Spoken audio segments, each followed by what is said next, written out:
Tá todo mundo ligado.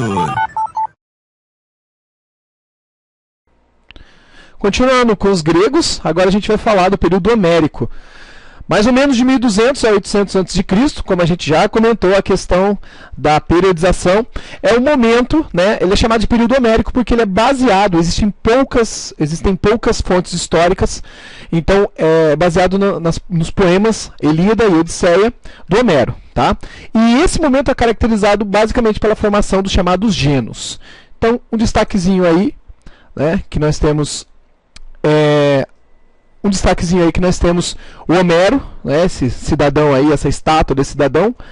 Aí do lado a gente tem duas cenas que são presentes em seus poemas, né? Do lado a gente tem Paris, né, ou Pérez e Helena, e embaixo a situação do cavalo de Troia, que foi uma das tantas coisas citadas pelos poemas pelo Homero. Tá certo? Então vamos lá. Período homérico, então a gente está falando do século XV a.C. ou aproximadamente século VIII a.C.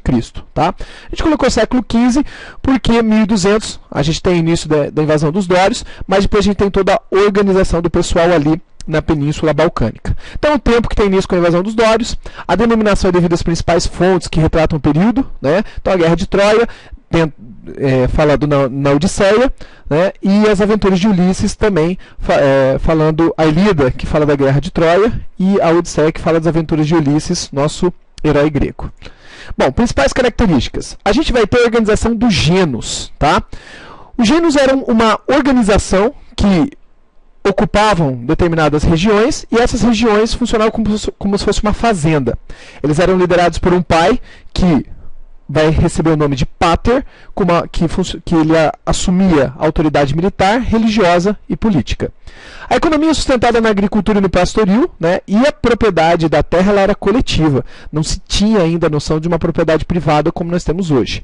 A produção destinada à subsistência da família, o comércio pouco desenvolvido, né, era muito comum as trocas com os povos vizinhos, pouca desigualdade econômica e social. Há quem diga que não havia desigualdade econômica e social, mas isso é uma coisa meio perigosa para a gente estar afirmando numa sociedade, tá certo? Então vamos ver a organização aqui, vamos observar a organização aqui dos gênos. Então temos gênero 1, gênero 2, né? Vamos tentar ver como que vai formar a polis.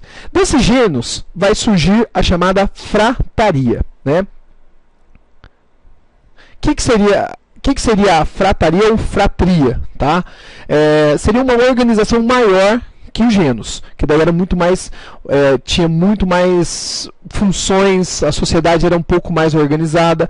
Dessa fratria ou frataria surgiam as tribos, né? Então daí nós temos a tribo e depois um grupo maior chamado de demo. É daí que, posteriormente, vem a democracia, desse grupo maior. Né? Então, quando a gente fala assim, democracia, é o governo do povo. Na verdade, é o governo dos demos, dos grupos. Tá? Não é governo do demônio, tá, gente? Por favor. Então, aqui, nós temos uma organização, né, dentro de um livro, que daí mostra da onde que vem a cidade-estado. O indivíduo vai formar um gênero, vai formar uma fratria, né, depois vai formar uma tribo, demos e posteriormente a cidade-estado, ok? Desintegração, gente, a partir do século VIII, tá, antes de Cristo, a gente vai perceber que essas comunidades rurais elas vão se desestruturar, vão se desagregar. Mas por quê? Né? Tem uma relação com o crescimento populacional e a produção, né, ela não cresce na mesma proporção que as pessoas. Principalmente os estrangeiros estão chegando nessas regiões em busca de trabalho, em busca de condições de vida, e vai faltar alimentos. Né? E o pater, observando tudo isso, ele vai pegar as terras e vai começar a dividir essas terras. Só qual que é o problema? Ele vai chamar o pessoal mais próximo a ele, claro. Né? E daí a gente vai ter a formação dos eupátridas, ou seja, aquele que são os bem-nascidos. No caso dos eupátridas, isso a gente está pensando em Atenas. Tá? No caso de Esparta, seriam os esparciatas ou esparciárias. E nós temos também, né, uma classe daí, e antes da gente falar em eupátridas e esparciatas, esparciárias, nós tínhamos os chamados os aristói, que eram os chamados melhores. Beleza?